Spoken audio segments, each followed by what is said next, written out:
Class 12 का important sections differential equation. Next month आप लोगों का बोर्ड एग्जाम्स के उसके लिए कुछ तैयारी का क्वेश्चन आप लोग को दे रहे हैं जो एग्जाम में आने वाले हैं। जो इम्पोर्टेंट क्वेश्चन है आप लोग फॉलो अप कीजिए, इसी टाइप के क्वेश्चन आपको एग्जाम में मिलने वाले हैं। तो ऐसे ही कुछ क्वेश्चन को लेकर हमारा सेशन रहेगा डिफरेंशियल इक्वेशन का। तो पहला क्वेश्चन क्या है देख लेते हैं। Solve the differential equation x square dy plus xy plus y square dx equals to 0 given y equals to 1 when x equals to 1। तो ये डिफरेंशियल इक्वेशन हम लोग को सॉल्व करना है। तो कैसे सॉल्व करेंगे? तो ये सॉल्व करने के लिए हम लोग पहले फॉलो अप करेंगे होमोजेनियस फंक्शन का। होमोजेनियस फंक्शन का मतलब क्या होता है ना, f of lambda x lambda y equals to lambda to the power of n f of x comma Y.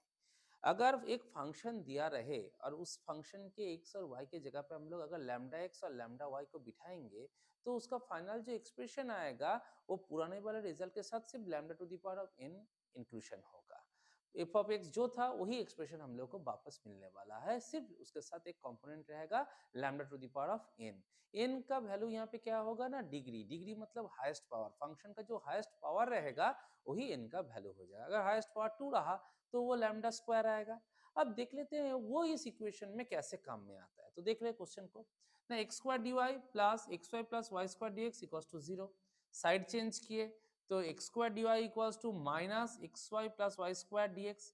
फिर नीचे में लेके चला आया तो हो गया d y by d x equals to minus x y plus y square by x square. आपको पहले ही जब भी इक्वेशन दिया जाएगा वहां से d y by d x इस कंपोनेंट में इसको अरेंज कर लेना है। एक साइड में d y by d x रहेगा, बाकी हिस्सा रहेगा इक्वल्स टू के दूसरे साइड में। अब यहाँ पे दो फंक्शन है, एक x y plus y square और दूसरा है एक्स स्क्वायर। इन दोनों फंक्शन को हम लोग को देखना है कि ये होमोजेनियस है कि नहीं। तो क्या करना होगा ना, x के जगह पे लैम्डा x बिठा लीजिए और y के जगह पे लैम्डा y बिठा लीजिए। तो देखो यहाँ पे अगर लैम्डा x और लैम्डा y बिठाते हैं तो ये हो जाएगा लैम्डा स्क्वायर एक्स वाई। यहाँ पर भी अगर बिठाएंगे लैम्डा वाई तो ये लैम्डा स्क्वायर वाई स्क्वायर हो जाएगा। यहाँ पर भी अगर हम लोग बिठाएंगे लैम्डा एक्स तो लैम्डा स्क्वायर एक्स स्क्वायर। तो देखो सिर्फ लैम्डा स्क्वायर वाला हिस्सा ही कॉमन में चला आ रहा है, बाकी फंक्शन जो था वही रह जा रहा है। मतलब ये दो फंक्शन क्या फंक्शन होंगे? Homogeneous function. तो लिख दिए x y plus y square and x square are homogeneous function. जब भी होमोजेनियस फंक्शन आपको अवेलेबल मिलेगा तो उसके लिए होमोजेनियस डिफरेंशियल इक्वेशन का एक फॉर्मेशन है। क्या फॉर्मेशन है ना, y के जगह पे आपको vx लेना है और dy बाई dx के जगह पे आपको v plus x dv by dx लगाना है। तो हमारा जो डिफरेंशियल इक्वेशन था इसको हम लोग मॉडिफाई करेंगे। dy बाई dx के जगह पे क्या लिखेंगे ना, v plus x dv by dx equals to, अब जहां जहां y देखेंगे वहां पे क्या डाल देंगे, vx डाल देंगे। तो x into v x plus v x का whole square by x square. अब इसको मल्टीप्लाई करेंगे तो आ जाएगा v x square plus v square x square by x square. दोनों में से एक्स स्क्वायर कॉमन है, एक्स स्क्वायर को कॉमन लिए, ऊपर नीचे काटा कुटी हो गया। तो रिजल्ट रहा v plus x d v by d x equals to minus v plus v square. अब क्या करना है ना, ये जो प्लस v है उसको साइड चेंज करना है। तो देखो क्या किया है, x d v by d x equals to minus v square minus v क्या हो जाएगा, 2v हो जाएगा। माइनस को बाहर रख दिए तो हो गया x d v by d x equals to minus 2v plus v square. 2v plus v square को आप नीचे भेज देंगे। यहाँ पे एक चीज आप लोग को ध्यान रखना है, dv वाला v पार्ट के साथ एक साइड में रहेगा, एक्स dx एक साइड में रहेगा, इक्वल्स टू के एक साइड में v dv सारा हिस्सा आ जाएगा, एक्स dx सारा चला जाएगा इक्वल्स टू के दूसरा साइड में। उस हिसाब से इसको अरेंज करेंगे तो आ जाएगा 1 by v square plus 2v dv equals to minus 1 by x dx। दोनों साइड में अरेंज हो गया।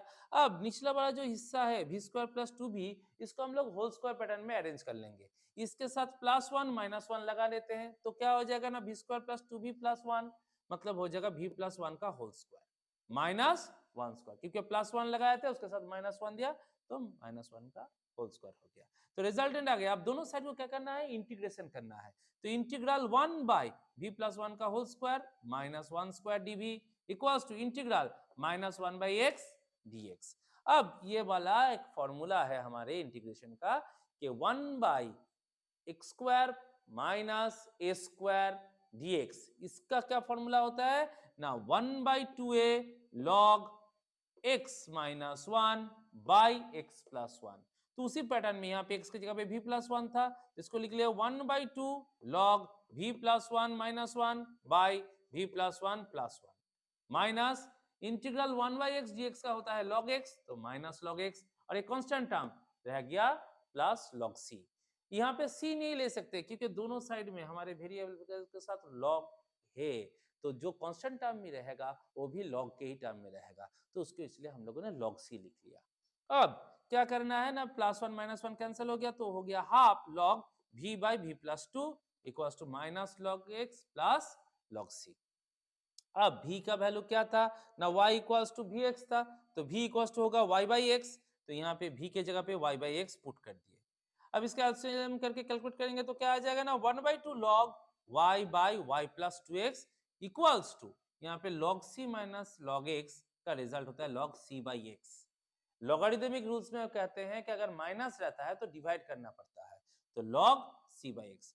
अब ये 1/2 को पावर में भेज देते हैं, पावर में 1/2 का मतलब रूट होता है, तो दोनों साइड में log कैंसिल हो जाएगा, ये रिजल्ट आ जाएगा root under y/y+2x equals to c/x। ये हमारा इक्वेशनल फॉर्म हो गया। अब हम लोग को इसका वैल्यू पुट करना है, x के जगह पे 1, y के जगह पे 1, तो फिर हम लोग को c का वैल्यू अवेलेबल हो जाएगा। तो देख लेते हैं वो कैसे होता है। यहाँ पे आप लोग लिखते हैं इक्वेशन को ही, तो y के जगह पे क्या पुट करना है, 1 पुट करना है, 1 + 2 × 1 इक्वल्स टू c/1। जहां पर भी x देखा वहां पर 1 डाल दिया, जहां पर y देखा वहां पर भी 1 डाल दिया, तो क्या रिजल्ट आ गया यहाँ पे ना, यहाँ पे आ गया 1/1 + 2 3 होता है इक्वल्स टू c। तो c का वैल्यू हम लोग को अवेलेबल मिल गया 1/√3। ये हो गया हमारा c का वैल्यू 1/√3। √1/3 लिखना और 1/√3 लिखना मतलब सेम ही होता है, क्योंकि √1 का वैल्यू 1 ही हो जाता है, तो c का वैल्यू 1/√3। अब उसको यहाँ पे सिर्फ पुट कर देंगे, तो फाइनल इक्वेशन हमारा आ जाएगा y/y+2x इक्वल्स टू 1/√3x। ये हो गया हमारा सॉल्यूशन। ऐसे करके हम लोग को डिफरेंशियल इक्वेशन को सॉल्व करना। चलिए दोस्तों, चले आते हैं दूसरा सवाल को लेकर। दूसरा सवाल में क्या कह रहा है ना, find the particular solution of the differential equation x e⁻y/x minus y sin y/x plus x dy/dx sin y/x equals to 0 for x equals to 1 y equals to 0। तो ये जो हमारा इक्वेशन दिया हुआ है, पहला ही चेक कर लेना है कि होमोजेनियस फंक्शन में आ रहा है कि नहीं। तो ऑलरेडी वो फंक्शन क्या है मैं अगला वाला सवाल में समझा चुका हूँ, तो ये वाला सवाल में हम लोग डायरेक्टली चेक कर लेंगे कि वो होमोजेनियस है कि नहीं। तो ये होमोजेनियस फंक्शन है, तो पहले ही बोल they given differential equation is homogeneous. तो होमोजेनियस होगा तो हम लोग y इक्वल्स टू vx और dy/dx equals to v + x dv/dx कह सकते हैं। तो उसको सब्स्टिट्यूट करते हैं। पहला काम क्या होगा ना, dy/dx में लेके आने का। तो जो क्वेश्चन था उसको नोट डाउन किए, फिर उसको रीअरेंजमेंट करके dy/dx इक्वल्स टू क्या आ गया ना, y sin y/x minus x e⁻y/x by x sin y/x। ये हो गया हमारा अरेंजमेंट। अब इसको सब्स्टिट्यूट करते हैं, dy/dx की जगह पे लिख दिया v + x dv/dx, और जहां जहां y था वहां पे vx को पुट कर दिया। अब यहाँ से देखो x कॉमन जा रहा है, उसको कॉमन लिए तो ऊपर नीचे x कैंसिल हो गया, तो एक्सप्रेशन क्या आया ना, v + x dv/dx equals to v sin v minus e⁻v whole by sin v। अब ये जो प्लस v था उसको साइड चेंज करके क्या लिखे, माइनस v लिखा, तो आ गया x dv/dx equals to v sin v minus e⁻v by sin v minus v। फिर क्या किए, एलसीएम कर लिया, तो x dv/dx equals to v sin v minus e⁻v minus v sin v whole by sin v। तो v sin v cancel हो गया, क्या बचा रहा ना, x dv/dx equals to minus e⁻v by sin v। अब क्या करना है ना, v पार्ट और dv पार्ट को एक साइड में रखेंगे, x पार्ट को और dx पार्ट को दूसरा साइड में करेंगे, तो उसको रीअरेंज करने से क्या आ जाएगा ना, sin v by e⁻v dv equals to -1/x dx। अब बोथ साइड इंटीग्रेशन अप्लाई करेंगे, इंटीग्रेशन अप्लाई करने से क्या आएगा ना, इंटीग्रल sin v नीचे का जो e⁻v था वो उसको ऊपर लेंगे तो e⁻v dv हो जाएगा, और इस साइड में इंटीग्रल -1/x dx। अब ये जो फॉर्मूला है ये इंटीग्रेशन का यूवी रूल्स का यहाँ पे इस्तेमाल करेंगे। तो यूवी रूल्स का इस्तेमाल करके हम लोग को क्या रिजल्ट आने वाला है ना, minus sine v into to the power of minus b minus cos v to the power of minus b minus integral sine v to the power of minus b d v equals to integral minus 1/x dx। अब इसको integration करके combine करेंगे तो final result आ जाएगा minus 1/2 common में रहेगा sine भी plus cos भी into e to the power of minus b equals to minus log x plus c. Integral minus 1/x dx का होता है माइनस लॉग एक्स। यहाँ पे ऑपोजिट साइड में कोई लॉग का फंक्शन नहीं है, इसलिए सी को सिर्फ सी ही रखे, लॉग सी नहीं। दोनों साइड लॉग रहेगा तब लॉग सी लेंगे।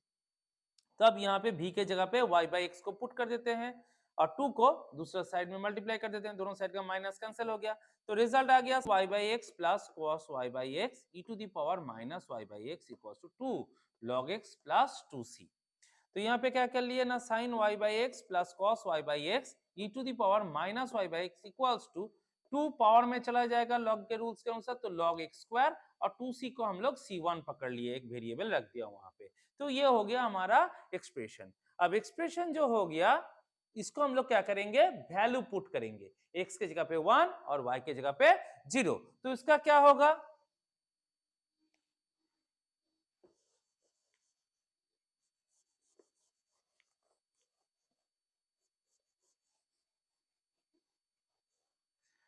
तो एक्सप्रेशन में हम लोग x के जगह पे 1 और y के जगह पे 0 बिठा रहे हैं, तो ये क्या आ जाएगा ना, साइन y/x है तो 0/1 प्लस कॉस, ये भी क्या हो जाएगा ना 0/1, इसके साथ क्या है ना e to the power minus 0/1 equals to log 1 square plus c1। ये हो गया हमारा एक्सप्रेशन, जहां पे हम लोग x के जगह पे 1 बिठा लिए और y के जगह पे 0। तो 0 समथिंग क्या हो जाएगा ना, ये हो जाएगा साइन 0, ये हो जाएगा cos 0, ये हो जाएगा e to the power of 0, ये हो जाएगा log 1 प्लस c1। अब c1 का वैल्यू क्या आ जाएगा, sine 0 cos 0 e to the power of 0, ये सब का क्या वैल्यूज आते हैं, तो उस हिसाब से हम लोग इसको क्या करना है, मॉडिफाई कर लेना है। log 1 का वैल्यू क्या आएगा वो देखना पड़ेगा, तो ये आपको पुट करना है। साइन 0 का वैल्यू क्या होता है ना, 0 होता है, तो ये यहाँ पे आपको 0 रह जाएगा। cos 0 क्या होगा, cos 0 का वैल्यू क्या होता है ना, 1 होता है, तो cos 0 की जगह 1 बिठा दिया। e to the power of 0 इसका वैल्यू क्या होता है, 1 होता है, तो यहाँ पर भी 1 हो जाएगा। और log 1 का वैल्यू होता है 0 प्लस c1, तो यहाँ पे आपको एक्सप्रेशन पूरा मिल जाएगा, c1 इक्वल्स टू हो जाएगा 1, पूरा c1 का वैल्यू आपका क्या आ गया, 1 आ गया। तब फाइनल एक्सप्रेशन वहां पे हम लोग लिख देंगे, तो फिर क्या होगा ना, sine y/x plus cos y/x पूरा ब्रैकेट में रहा e to the power minus y/x equals to log x square, क्योंकि c का वैल्यू 1 है तो यहाँ पे डाल दो +1। बस ये हो गया अपना सॉल्यूशन।